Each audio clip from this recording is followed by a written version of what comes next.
ให้เราเห็นกายของเราสมาธิรักษากายรักษาให้เราเห็นของเรากายของเราแต่พวกเราทั้งหลายรักษากายรักษาจิตของเรา แต่พวกเรา กับปัญญานั่นจะเป็นแสงสว่างให้เราเดิน กับปัญญานั้น เหมือนแม่มีสติ สว่างให้เรา แม่ เดิ มี น ปัญญาก็จะเป็นแสงสว่าง เหมือนแม่มีส เห็น ติ ความจริงของลูก แม่มีปัญญาก็จะ อยากให้ลูกได้อยู่ดีกินดี มี มีความ ม คาวจริง สุ ข ข องลูก ผู้เป็นแม่ อยากให้ ผู้เป็นพ่อ ลูกได้อยู่ดี ก็จะใช้คำว่า มีความ อด สุข ทนใช้คำว่าวิริยะ ก็ ภาค จะ เพียร ใช้คำว่าอด เพราะ ทน ฉะนั้นพวกเรา ใช้ ทั้งหลาย คำว่าวิริยะ จึงได้มี ภาคเพียร สติพิจาร เพราะ ณา ฉะนั้นพวกเราทั้งห กา ลาร ย มีชีวิตอยู่ จึง ของ ได้ เรา มีส นั้น ติพิจารณา จำเป็นอย่างยิ่งต้อง การ อา มี ศัย ชีวิตอยู่ของ ศี เรา ล นั้น สมาธิ จำ ปัญ เป็นอ ญา ย่างยิ่งต้องอา เป็น ศัย ตัวนำพาชีวิตของเรา สมาธิปัญญา เป็นผู้ให้กำเนิดชีวิตของเรา ชีวิตของ เป็น เรา ผู้รักษาชีวิ เป็ ต น ข ผู้ อง ให้ เรา กำเนิดชีวิต เพราะ ของเรา ศีลสมาธิปัญ ชี ญา วิตของเรา จะทำให้กายเราสะอาด ศีลส ทำ มา ให้ ธิ ใจเรา ปัญญ บริสุทธิ์ จะทำให้ จิตใจเรา สะอาดทำให้ หมด ใจ จด เรา ผ่อง บ ใส ริสุทธิ์ ตลอดกาล ทำให้ เวลา จิตใจเรา พวกเราทั้งหลาย หมดจดผ่องใส การ ตลอด ที่บิดา ลเวล มารดาดำรงตน พวก ด้วย เรา ศีล ทั้งหลาย สมาธิ การ ปัญ ที่ ญา บิดามารดา เท่ากับ ดำรง บิดามารดา ตนด้วยศีล รักษาชีวิต สมา ของ ธิ ตน ปัญญา เท่า เท่า กับ กับ บิ บิดา ดาม าร ร ดา ดา รั รั ก ก ษา ษา ชี ชี วิ วิ ต ต ลู ลู ก ก ข ข อ อง ง ต ต น น เช่นสามีภรรยารักษา ชีวิตลูกของตน ก็เป็นการรักษาชีวิตของตน รักษา เป็นการรักษาชีวิตของลูก รักษาชีวิต หาก ของ สา ตน มีภรรยา เป็น ผู้ การ ใด รักษา ดื่มเหล้า ชีวิตของลูก ขับรถ หาก รถไปชน ภรร ป ยา ระสบ ผู้ อุ ใด บัติ ดื่ม เห เห ตุ ล้า จึงทำให้ ขับรถ พ่อแม่ตายก่อนเวลากำหน ประส ด บอุบัติเหตุ ไม่มีใครเลี้ยงลู จึ ก งทำให้ เพราะ พ่อ ฉะ แม่ นั้น ตาย การ ก่อนเว ทำ ลา ลาย กำหนด การ ไม่มี ล่วง ใคร ละ เลี้ เมิ ยง ด ลูก ศีลก็ดี เพราะ เช่น ฉะนั้น ดื่มเหล้า การทำลาย จึงนั่นแหละคือการทำลายชีวิตตนเอง ดี เช่นดื่มเหล้า นั่นแหละคือทำลาย นั่นแหละคือ อนาคตลูกของตนเอง เพราะฉะนั้นพวกเราต้องมีสติพิจารณา เอง การดำเนินชีวิตของเรา ต้องมีสติ เป็นสิ่งที่ยิ่งใหญ่ การดำเนินชีวิ จึ ต ง ข ฝา อก ง ให้ เรา เราได้พิจารณาว่า เป็นสิ่งที่ยิ่ การ งใหญ่ มีชีวิตอยู่ ต้องประกอบไปด้วยศีลสมาธิปัญญา ชีวิตอยู่ นั่นแหละคือการรักษากายการรักษาจิตของเราเมื่อเรามีศีลมีสมาธิมีปัญญาแล้ว เราจะรักษาสิ่งต่างๆนั้นง่าย มีปัญ ขอ ญา ให้พวกเราได้มีสติในการดำเนินชีวิต ง่าย ชีวิตของเราต้องประกอบไปด้วยศีลสมาธิปัญญาจะคิดสิ่งใดก็ง่ายทำการใดๆก็สะดวก จะ ดัง คิด ผู้ สิ่ง ป ใด ฏิ ก็ บัติธร ง่าร ย มมีสมาธิ ทำการใดๆก็ เดิน สะ จ ด ง วก กรม ดัง ก็ง่ายสะดวก มี จะนั่งสมาธิ เดิน ก็ จง ง่าย กรม ก็สะดวก ก็ง่าย เราจะรู้แล้วว่าสมาธิเป็นสิ่งสำคัญ ง่ายก็สะดวก เป็นสิ่งจำเป็น เราจะรู้แล้ว อ ว่า ย่างยิ่ง สมาธิ สำหรับ เป็น ชีวิตของเรา เป็น จึ สิ่ ง ง ฝาก จำ ให้ เป็น พวกเราได้มีสติพิจารณา ของเรา ในการดำเนินชีวิตของเรา มีสติ ในการประกอบอาชีพของเราในการปฏิบัติธรรมของเรา ในการ นั้นเป็นสิ่งจำเป็นเป็นสิ่งสำคัญ ปฏิบัติ อย่างยิ่งขอให้เราได้พิจารณา เป็นสิ่งสำคัญ ชีวิตของเรานั้นประ ขอก อบ ให้ ไป เรา ด้ ได้ วยธร พิ รม จารณา ธรรมะของพระพุทธเจ้านั้นมันว่าด้วยเรื่องความจริงของชีวิต ธรรมะของพระพุทธ ชีวิต เจ้า ของเรา มัน ต้อง ว่าด้วยเรื่อง ประกอบ ความ ไป จ ด้ ริ วย ง ธร ข ร อ ม งชีวิต ธรรมเท่านั้น ของเรา จึงทำให้เรานั้น ต้องประกอบไปด้วย แสง ธรรม สว่าง ธรรมเท่านั้น ของชีวิต จึงทำให้เรานั้น ชีวิตของเรา แส ต้อง ส ประก ว่า อง บไปด้วยธรรม ของชีวิต ธรรมนำมา ชี ซึ่ง วิตของเราต้องประกอบไป นำ ด้วย ธรรม ธรรม นำมาซึ่งความสงบ นำมาซึ่ง ความสงบเหล่านี้ จึงนำมาซึ่ง ความส ความ งบ สุข ความ พวกเราทั้งหลาย จึง ความ นำมา สุข ซึ่ง ของธรรม ความสุข เป็นความสุขที่บริสุทธิ์ เป็นความสุขที่ เป็น มั่น ความ คง สุขที่ ในการมีชีวิตอยู่ เป็นความสุข จึง ที่ ฝากพวกเราได้พิจารณา ในการ ว่า มี การมีชีวิตอยู่ของเรานั้น พวกเราได้ ต้อง พิ อา จา ศัย ร ธรร ณาม เท่านั้น ว่าการมี ธรร ชี ม วิต เท่านั้น ของ จะ เรา ทำให้ชีวิตเรานั้นอยู่ดีกินดี มีความสุข เท่านั้น จึงฝากให้พวกเราได้พิจารณา กินดี คำสอนของพระพุทธเจ้า จึงฝากให้พวกเราได้ ต้อง พิ ประกอบไป จาร ด้วย ณา ศีลสมาธิปัญญา คำสอนของพระพุทธเจ้า ศีลสมาธิปัญญานี่แหละจึงทำให้เราเกิดคำว่าธรรม ศีล เพราะศีลสมาธิปัญญาเปรียบเสมือนพาหนะ ศีลสมาธิปัญญาเปรียบเสมือนแสงสว่าง ศีลสมาธิปัญญาเปรียบเสมือนเทสัญญา สว่าง ศีลสมาธิปัญญา เปรียบเส จึง มื เป็ อน น อา อา หา หาร ร ข ข อ อง ง จิตศีลสมาธิปัญญาเพราะฉะนั้นพวกเราจึงเป็นถ้าเรามีสติเราจะรักษาจิตของเราพวกเราคนส่วนมากจะรักษาสมบัติรักษาจิตของเรามากกว่ารักษาจิตใจตนจะรักษาสม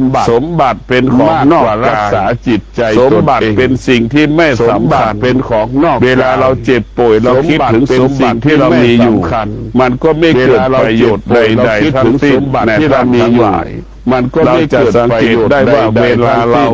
เจ็บป่วยเราคิดถึงสมบัติที่อยู่ในธนาคารเรา1 ล้าน2 ล้าน10 ล้าน20 ล้าน100 ล้านธนาคารจิตเราไม่เกิดปฏิกิริยาใดทั้งสิ้นนะท่านทั้งหลายไม่เกิดปฏิกิริยาสมบัติของเรามันไม่มีค่าเพราะเป็นเพียงแค่ลูกจ้างสมเงินเราไม่มีค่ามันมีแค่ลูกจ้างมันเหมือนลูกจ้างเราทำงานแทนเราเท่านั้นมันมีแค่เพราะฉะนั้นเงินก็เป็นลูกจ้างทำงานแทนเราเท่านั้นแต่ทำงานให้กับเราเงินก็เป็นลูกจ้าง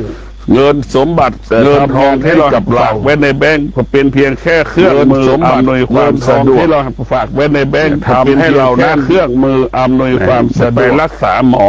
ได้ทำให้เรานั่นส่วนศีลสมาธิปัญญานั้นมีความสำคัญกว่าส่วนเงินศีลสมาธิปัญญานั้นพวกเราสำคัญกว่าดังเราทำความไม่ดีกว่าเงินพวกเราทั้งหลาย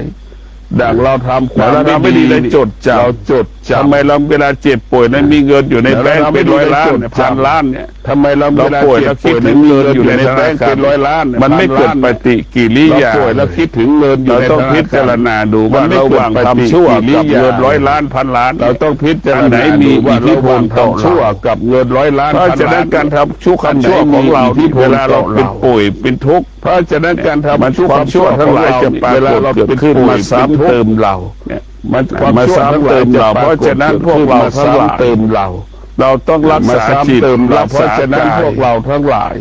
การรักษาจิตการรักษากายของเรานี่คือการรักษาธรรมะพระพุทธเจ้าจิตการรักษาการปฏิบัติตนตามรอยพระพุทธเจ้า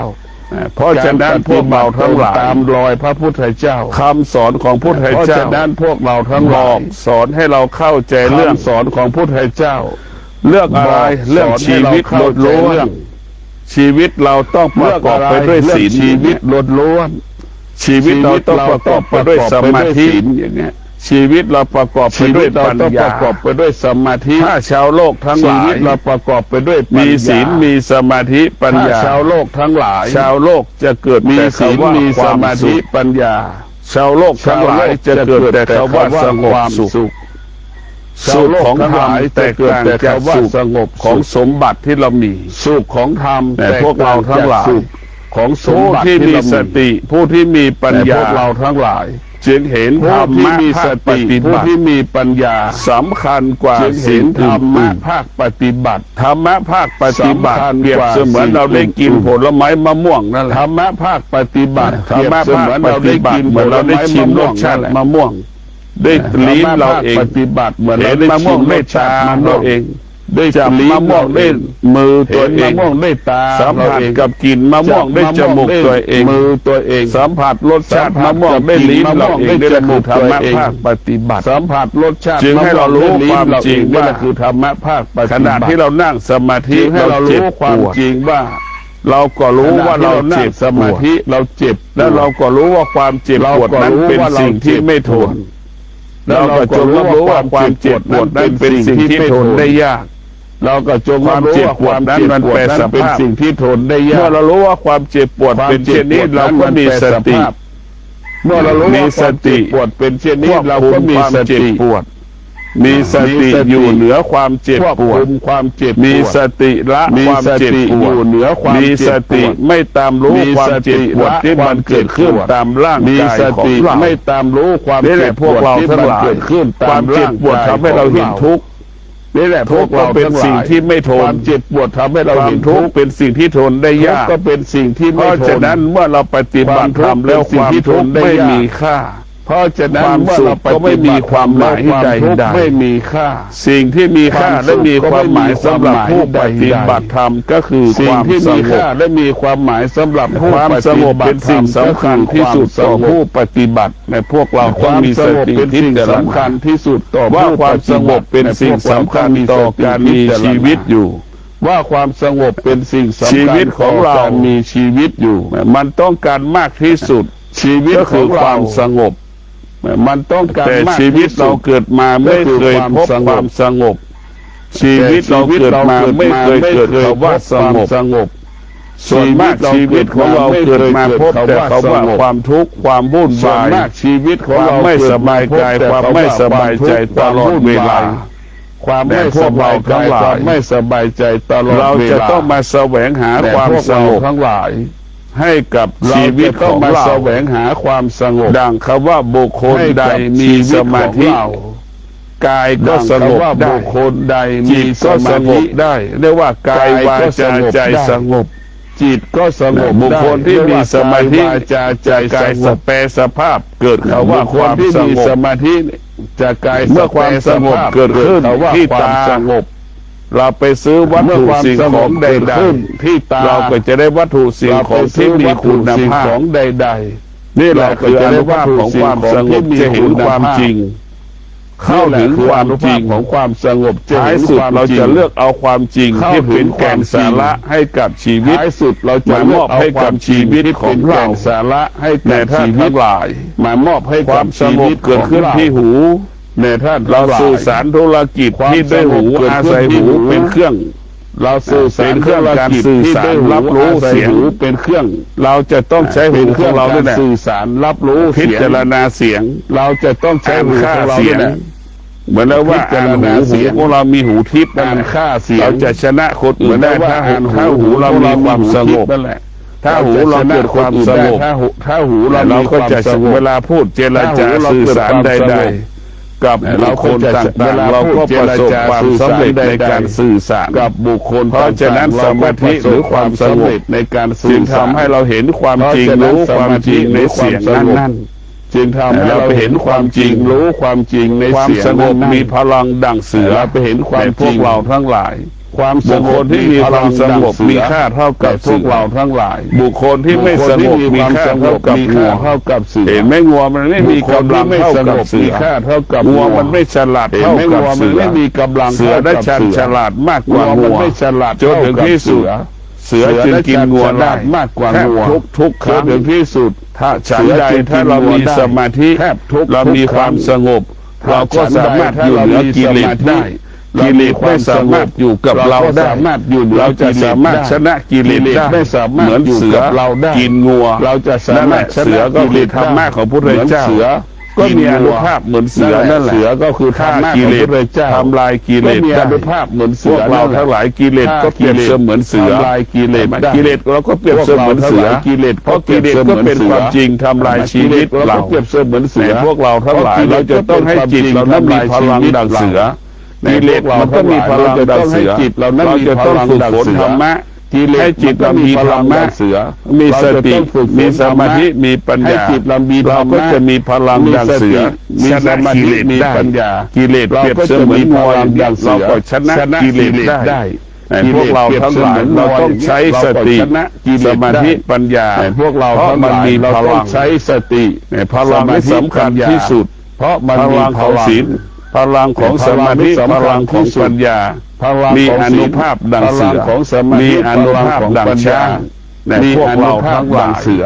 มีอ ค นุ นที่ ภาพ ขาดสติขาดสมาธิขาดปัญญา คนที่ คนที่ไม่มีพลัง สมาธิขาดปัญญา ไม้ท่อนใหญ่ ๆ เราก็ไม่สามารถจะลากได้ยกได้ ไม้ท่อน เพราะเราไม่ ใหญ่ๆ มี เราก็ไม่ พลัง สามารถจะลากได้ย ใน ก พวกเราทั้งหลายข้าวสาร นั่นแหละเพราะเราไม่มีพลัง 15 กิโล20 กิโล60 กิโลเราก็ไม่สามารถยกได้ 15 กิ เพราะ โล เราไม่มี 20 พลัง กิโล60 กิโล เพราะฉะนั้นพวกเราทั้งหลายธรรมะหรือคำสอนของพระพุทธเจ้านั่น เพราะ ทำให้เรามีพลัง ทั้งหลายธรรมะหรือ ทำให้เรามีอนุภาพ เจ้านั่นทำให้เรามี จึง พ ฝา ลั ก ง เราได้พิจาร ทำให้ ณา เรามีอนุภาพ คำสอนของพระพุทธเจ้า จึงฝากเราได้ ว่า พิ ด้วย จาร เรื่อง ณา ความจริงของชีวิตก็คือ คำสอนของพระพุทธ ตน เจ้า แลเป็น ว่า ที่ ด้วยเรื่อ พึ่ ง ง ความ แห่ง จริง ต ขอน งชีวิตก็คือ ตนแลเป็นที่พึ่งแห่งตน แห่งตน บุคคลใดดำรงตนด้วยศีลสมาธิปัญญา บุคคลผู้นั้นจะพึ่งพาตนเองเป็นหลัก ปัญญา บุคคลที่ดำรงตนด้วยศีลสมาธิปัญญา ไม่สร้าง บุคค ภา ล ระ ที่ ให้ ดำรง กับ ตนด้ว บุ ย ค ศีล คล ส ร มาธิ อบๆ ปั ตั ญ ว ญา ไม่สร้างปัญหาให้กับบุคคลรอบ ตัว ๆ บุคคลที่มีศีลมีสมาธิปัญญาจะเป็นผู้รับภาระบุคคลที่มีศีลมีช่วยเหลือเกื้อกูลจะเป็นผู้รับภาระสังคมชุมชนที่เราอยู่ช่วยเหลือเกื้อเราจะเห็นได้ว่าจะมีบุคคลชุมชนที่เราในหมู่บ้านแต่ละหมู่บ้านเห็นได้ว่าผู้ที่เสียสละทุกอย่างในหมู่บ้านชุมชนของตนเองผู้ที่เสียสละทุกมีงานกี่สิบครั้งมีกี่ของตนมีกิจกรรมจะกี่ร้อยครั้งพันครั้งมีกี่บุคคลที่มีศีลมีสมาธิปัญญาจะต้องไปร่วมมือทุกบุคคลที่มีศีลมีสมาธิปัญญาเขาตลอดไปร่วมมือทุกเพราะฉะนั้นบุคคลที่มีศีลสมาธิปัญญาเวลาจึงเป็นบุคคลนั้นจะเห็นความจริงสมาธิปัญญาสิ่งที่ชุมชนทำบุคคลนั้นเป็นประโยชน์ก่อเป็นประโยชน์เกิดประโยชน์ต่อสังคมชุมชนที่เราอยู่นี่แหละเรียกว่าเกิดประโยชน์ต่อสังคมผู้ที่มีปัญญานี่แหละนั้นจะเห็นความจริงของความจริงปัญญาถึงแม้เราจะไม่ถึงแม้เราไม่สามารถทำความจริงได้ถึงแม้เราจะแต่เราก็สนับสนุนให้คนรอบๆตัวเรานั่นไปทำความจริงแต่เราก็ไปทำความดีคนรอบๆตัวเรานั่นไปทำความจริงตลอดเวลาพวกเราทั้งหลายชีวิตของเรานั่นพวกเรามันต้องพึ่งพาธรรมชีวิตของเราจะพึ่งพาสามีไม่ได้เราจะพึ่งพาพ่อแม่ไม่ได้พึ่งพาสามีพ่อแม่ก็มีค่าเท่ากับคนใช้ของเราไม่ได้เราเป็นลูกก็มีค่าเท่ากับคนใช้ของแม่ของเราต่างคนต่างพึ่งพากันบางเวลาของแม่เราจะสังเกตได้เวลาพ่อแม่80บางเวลาพ่อแม่ต้องอาศัยลูกแล้วสังเกตได้เวลาพ่อแม่พวกเราทั้งหลายพ่อแม่ต้องตอนที่เราแรกเกิดอายุหนึ่งขวบมาจนถึงอายุ20ที่เราแรกเกิดเราจะเป็นต้องอาศัยพ่อแม่จนถึงอายุ20พอเราจบมหาลัยแล้วเราจะต้องอาศัยตนเองอาศัยตนเองพอเราจบมหาลัยแล้วเราทั้งหลายเราต้องตนเองอาศัยตนเองลูกเปรียบเสมือนลูกจ้างเราต้องแม่เปรียบเสมือนนายจ้างของลูกเปรียบตอนที่แม่แก่แม่เปรียบเสมือนนายจ้างของลูกตอนที่แม่แก่เด็กแม่ก็เป็นนายจ้างกับพ่อก็เป็นลูกจ้างของลูกเป็นจ้างของเด็กลูกที่มีสติมีปัญญาจะเป็นลูกจ้างของแม่คือหมายลูกจ้างลูกที่มีสติมีปัญญาจะเป็นลูกจ้างมอบชีวิตให้กับแม่ก็หมายความว่าเหมือนดั่งคนใช้ดูแลนายจ้างมอบชีวิตให้กับแม่ลูกคนไหนเหมือนดั่งมีวัฒนธรรมดั่งลูกจ้างอยู่ในหัวใจลูกคนไหนพ่อแม่จะมีความสุขที่สุดอยู่ในหัวใจก็มีความสุขจะมีความสุขได้อยู่กับลูกลูกเป็นผู้ดูแลลูกเป็นผู้ทำอาหารให้กินเพราะฉะนั้นพวกเราทั้งหลายลูกเป็นผู้มีชีวิตให้กินร่วมกันนั้นมีความสำคัญทั้งหลายดังที่บอกแล้วว่าแม่70 80มีความสำคัญแม่ก็จะต้องมีสติว่าแม่70 80จะเปลี่ยนแปลงฐานะแม่เป็นลูกต้องมีสติจะเปลี่ยนแปลงฐานะอายุ40แล้วลูกจะต้องเปลี่ยนแปลงฐานะลูกอายุไปเป็นพ่อเป็นแม่ของพ่อของแม่ต้องเปลี่ยนแปลงฐานะลูกคนไหนที่ทำดำรงตนของพ่อเป็นพ่อเป็นแม่ของพ่อของแม่แล้วพวกที่ทำดำรงตนเป็นพ่อเป็นแม่ของพ่อของแม่แล้วพวก ที่ท่านได้รับฟังจบลงไปแล้วนั้นเป็นรายการทางสายเอกดำเนินรายการโดยแล้วนั้นประชานาถมุนีเจ้าคณะอำเภอขยายวัฒนาเจ้าวาดวัดดอนนาถมุนีเจ้าคณะอำเภอขยายวัฒนาเจ้าวาดวัดดอนจันทร์ตำบลธรรมรามอำเภอปฏิบัติธรรมจังหวัดได้ในข่าวครั้งต่อไปสำหรับวันนี้ธรรมะการปฏิบัติธรรมได้ในข่าวครั้งต่อไปสำหรับวันนี้สวัสดีครับสวัสดีครับท่านผู้ฟังที่เคารพสารธรรมคำสอนสวัสดีครับท่านผู้ฟังที่เคารพสารธรรมคำสอนจากโลกโมรีถนนมณีนพรัตน์ยานุรักษ์ศรีภูมิเมืองจังหวัดเชียงใหม่โมรีถนนมณีนพรัตน์ตำบลศรีภูมิเมืองจังหวัดเชียงใหม่ดังนี้ธรรมะเมตตากล่าวถ้าไม่เปลี่ยนก็ทุกเดิมชีวิตนี่ทุกเดิมชีวิตนี่นะชีวิตนี่ชีวิตให้เหมือนเดิมนะชีวิตไม่ยอมเปลี่ยนแปลงอะไรทำชีวิตให้เหมือนเดิมนะตื่นกี่โมงตื่นเท่านั้นไม่ยอมเปลี่ยนแปลงอะไรทำงานตื่นกี่โมงตื่นเท่านั้นก็ต้องทุกเดิมแหละเช้าชามเย็นชามก็เท่านั้นหมายความว่ายังไงก็ต้องทุกเดิมแหละก็หมายความว่าถ้าคิดก็คิดแบบเดิมหมายความว่ายังไงก็หมายความว่าถ้าคิดแบบเดิมคิดแบบเดิมทำก็ทำแบบเดิมพูดก็พูดแบบเดิมยึดแบบเดิมทำก็ทำแบบเดิมตอบโต้ยึดแบบเดิมตอบโต้หรือว่า คล้อยตามกิเลสเหมือนเดิมโต้หรือว่าผลก็ย่อมออกมาเป็นเหมือนเดิมทุกแบบเดิมผลก็ย่อมออกมาเป็นเพราะยังไม่เปลี่ยนแปลงแบบเดิมผลจึงไม่เปลี่ยนเพราะยังไม่เปลี่ยนแปลงเกิดแต่เหตุผลจึงไม่เปลี่ยนเมื่อเหตุเก่าผลก็เป็นเก่าผลเกิดแต่เหตุเมื่อเหตุเก่าเหมือนหว่านเมล็ดพืชเดิมดินเดิมน้ำเดิมเหมือนหว่านเมล็ดพืชเดิมก็ได้ย่อมได้ผลน้ำเดิมวิธีการเดิมในทางธรรมะเรียกว่าเหตุปัจจัยยังเป็นอกุศลในทางธรรมะเรียกว่าเหตุปัจจัยยังเป็นอกุศลผลก็เป็นท่านทั้งหลายอกุศลคือเป็นทุกข์เหตุแห่งความทุกข์อยู่ที่การเปลี่ยนแปลงเพราะฉะนั้นท่านทั้งหลายเปลี่ยนที่ไหนเหตุแห่งความทุกข์อยู่ที่การเปลี่ยนแปลงพระพุทธเจ้าตรัสว่ามโนบุพังกมาธรรมามโนเศรษฐามโนมยาพระพุทธเจ้าตรัสว่ามโนเป็นหัวหน้ากมาธรรมามโนเศรษฐามโนมยามีใจเป็นใหญ่ธรรมทั้งหลายมีใจเป็นหัวหน้านี่มีใจเป็นใหญ่ทุกสิ่งทั้งหลายในโลกนี้สำเร็จด้วยใจคนทั้งหลายก็ตามมีใจเศร้าหมองทั้งหลายในโลกนี้บุคคลทั้งหลายก็ตามมีใจเศร้าหมองถ้ามีใจเศร้าหมองแล้วพูดหรือทำความถ้ามีใจเศร้าหมองแล้วเข้าไปพูดหรือทำความทุกข์ย่อมทั้งหลายมีใจหัวเว้นหัวหน้ามีใจเป็นใหญ่มีใจสำเร็จแล้วโดยใจว่าทำทั้งหลายมีใจหัวเว้นหัวหน้ามีใจเป็นใหญ่มีใจสำเร็จแล้วโดยใจย่อมหมุนเหมือนตามรอยเท้าโคย่อมหมุนตามรอยเท้าโคหรือล้อเกวียนย่อมหมุนตามผู้ลากเกวียนนั้นฉะนั้นหรือล้อเกวียนย่อมหมุนตามผู้ลากเกวียนนั้นท่านทั้งหลายอันนี้ถ้าใจคิดท่านทั้งหลายใจยังคิดแบบเก่าๆถ้าใจคิดก็คือคิดด้วยโลภะใจยังคิดแบบเก่าๆคิดด้วยโมหะก็คือคิดด้วยโลภะความหลงคิดด้วยความโกรธคิดด้วยโมหะความหลงคิดด้วยความโกรธพูดการกระทำก็จะเป็นแบบเก่าการพูดแล้วการกระทำก็จะเป็นแบบเก่าก็เกิดแบบเก่าแล้วความทุกข์เพราะฉะนั้นทั้งหลายก็เกิดแบบเก่าเพราะฉะนั้นทั้งหลายถ้าไม่เปลี่ยนเมียก็เป็นเมียเก่านะก็ไม่เป็นไรถ้าไม่เปลี่ยนเมียก็เป็นเมียเก่านะแต่ว่าถ้าอยู่พันธะอยู่กับพันยาได้ทำเหมือนเดิมแต่ว่าถ้าอยู่พันธะอยู่กับพันยาได้แต่ถ้าทำดีกว่าเดิมเคยให้เงินอะไรขึ้นแต่ถ้าทำดีกว่าเดิมมากกว่าเดิม2 เท่า 3 เท่าเคยให้เงินอันนี้จะเกิดหาเงินมากกว่าเดิม2 เท่า 3 เท่าหาเงินให้เท่าเดิมหรือน้อยกว่าเดิมนี่ดีโดนด่าการเปลี่ยนแปลงถ้าเอาเงินให้เท่าเดิมหรือน้อยกว่าเดิมประการที่2ต้องเปลี่ยนชีวิตคือการเปลี่ยนชีวิตประการที่2ต้องเปลี่ยนชีวิตที่ใจคือการเปลี่ยนชีวิตต้องเริ่มที่ใจของเราต้องเปลี่ยนที่ใจอย่างอื่นไม่ได้หรอกเปลี่ยนที่ใจของเราถ้าบุคคลมีใจผ่องใสแล้วไม่ได้หรอกพูดก็ตามทำก็ตามถ้าบุคคลมีใจผ่องใสแล้วย่อมตามเขาไปพูดก็ตามทำก็ตามเงาที่ไม่ละตัวสุขย่อมตามเขาไปใจผ่องใสเหมือนเงาที่ไม่ละตัวแล้วจะทำจะคิดอะไรแล้วมีความแต่ถ้าใจขุ่นมัวแล้ว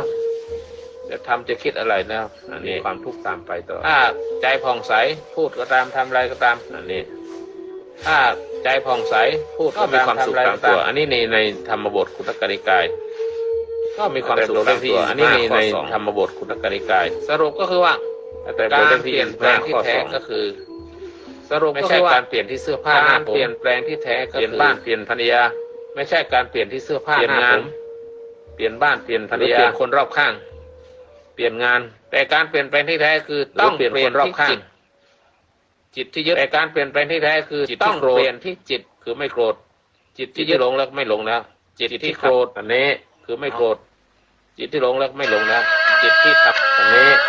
ที่ท่านได้รับฟังจบลงไปแล้วนั้นก็เป็นข้อคิดหลักธรรมที่ท่านได้รับฟังจบลงไปแล้วนั้นก็เป็นข้อคิดหลักธรรมก็วันโลกโมรีถนนมณีนพรัตน์ยานุรักษ์อำเภอจังหวัดโลกโมรีสารธรรมดีๆนพรัตน์ยานุได้ในคราวครั้งต่อไปสวัสดีธรรมดีๆท่านติดตามได้ในคราวครั้งต่อไปสวัสดีครับ ท่านกำลังรับฟังสถานีวิทยุสาธารณะจังหวัดเชียงใหม่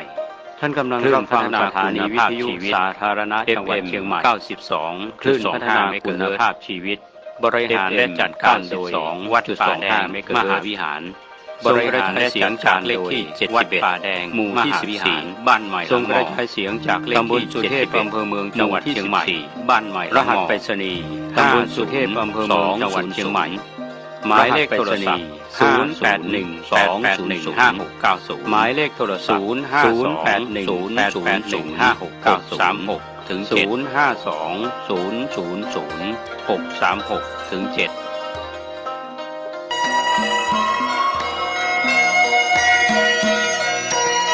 สารเพื่อการประชาสัมพันธ์โครงการปรับภูมิทัศน์และพัฒนาปรับพื้นที่รอบโครงการวัดป่าแดงมหาวิหารมติคณะกรรมการบริหารวัดป่าแดงมหาวิหารครั้งที่มติคณะกรรมการบริหารวัดป่าแดงได้เห็นชอบและอนุมัติให้ดำเนิน2560ใช้เงินได้เห็นชอบและอนุมัติให้ดำเนินวัดเพื่อพัฒนาใช้เงินบริจาคของวัดป่าแดงมหาวิหารจึงขอเชิญชวนผู้มีจิตศรัทธาร่วมพัฒนาวัดป่าแดงมหาวิหารเป็นพระราชกุศลถวายพระเจ้าสามฝั่งแกนถวายเป็นพระราชกุศลพระเจ้าเทวปราชสามฝั่งแก้วและเจ้าวาดวัดป่าแดงมหาวิหารมีพระเมืองแก้วและอดีตเจ้าวาดวัดป่าแดงมหาวิหาร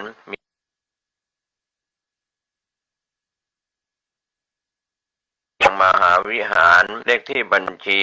521064750สอบถามรายละเอียดเพื่อร่วมทำบุญได้ที่0818815690ก็เป็นโครงการปรับภูมิทัศน์และพัฒนาปรับพื้นที่รอบอุโบสถวัดป่าแดงมหาวิหารตำบลสุเทพอำเภอเมืองเชียงใหม่จังหวัดเชียงใหม่โครงการนี้เริ่มดำเนินการท่านที่จะร่วมบุญร่วมกุศลร่วมอนุโมทนาได้บุญได้กุศลได้ความดีโดยทั่วหน้ากัน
सुखरोच अब्बकिच्चोच चल्लहुकबुद्धि सन्तीन्द्रियोच निपहोच अब्बगभ्भो कुलेषु अननुविद्धो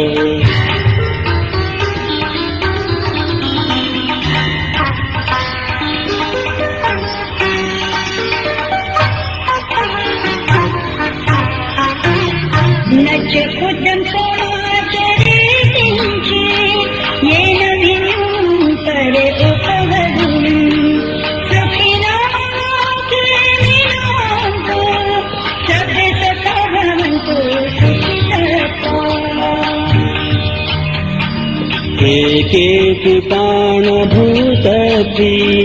ससावा खावराव अनवशेषा दीघावाये महन्तावा मध्यमारसकाणुकफूला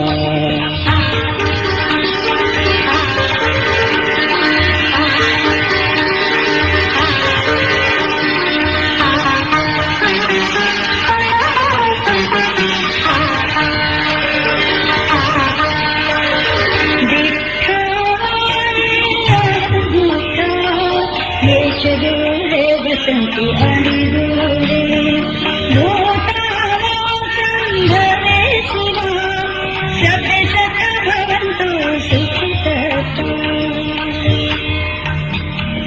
न परो परं निकुब्बेथ नातिमन्येत कथचिन कण्ठी व्यारोपणा कटिघसंज्ञा नानि मन्यस्य दुःखमिच्छेय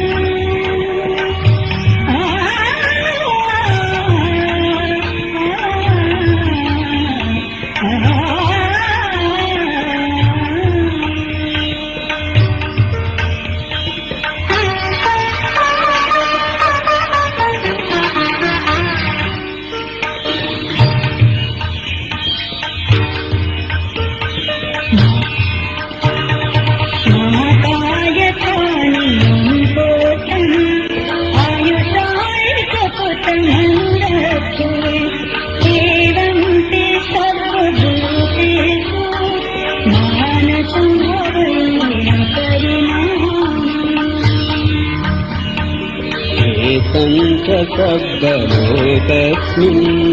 मानसं भावये अपरिमाणम् बुद्धम् अघोषतिरियम् च असम्बाधम् अविरम् असततम्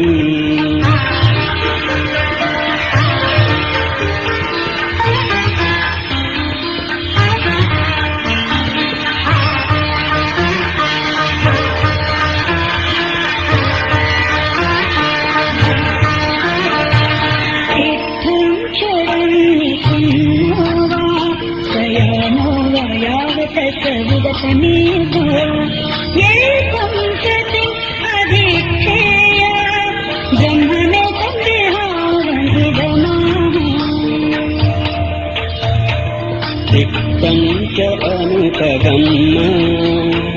शीलवादस्सनेन सम्पन्नो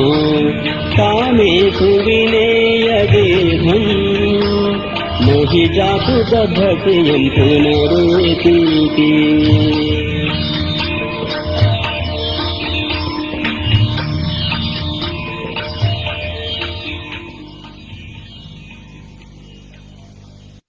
สวัสดีครับท่านผู้ฟังที่เคารพธรรมสาระแบ่งปันความคิดดีๆวันนี้ผมกาเศษเพชรสำริดวิทยากรก็นำเรื่องราวต่างๆที่เป็นสาระมาฝากกับท่านผู้ฟังเป็นประจำนะครับเรียกว่าแบ่งปันให้ท่านได้รับรู้รับทราบกันในการย้อนไปถึงสมัยพุทธกาล 2,500 กว่าปีมาแล้วก็เป็นส่วนที่เราพูดถึงพุทธประวัติก็ดีเรื่องราวต่างๆของพระสงฆ์สาวกอริยสงฆ์สาวกก็ตามนะครับก็เป็นเรื่องราวที่เราหวนรำลึกนึกถึงเป็นพุทธานุสติธรรมานุสติสังฆานุสติหลังจากเรียกว่ามีก่อนที่จะปรินิพพานขององค์สมเด็จพระสัมมาสัมพุทธเจ้าก็มีพระสาวกองค์สุดท้ายหลังจากพวกมัลลกษัตริย์ได้เข้าเฝ้า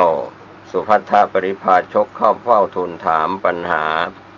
พระพุทธองค์ทรงแสดงธรรมโปรดสุภัททะเลื่อมใสก็ขอบวชได้บรรลุ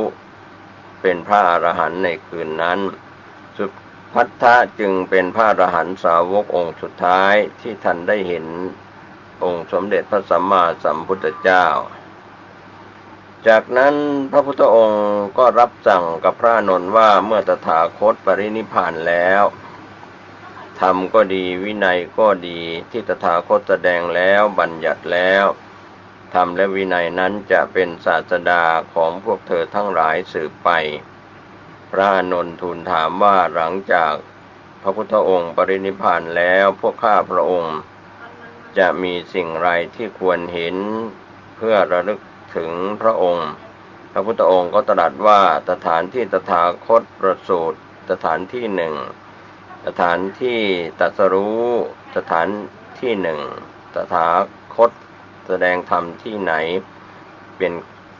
สถานที่แสดงพระธรรมเทศนากันแรกที่หนึ่งแล้วก็สถานที่ตถาคตปรินิพพาน ในครั้งสุดท้ายของชีวิตอีกครั้งหนึ่งสังเวชนียสถาน4แห่งเหล่านี้ก็เป็นที่ควรเห็นควรระลึก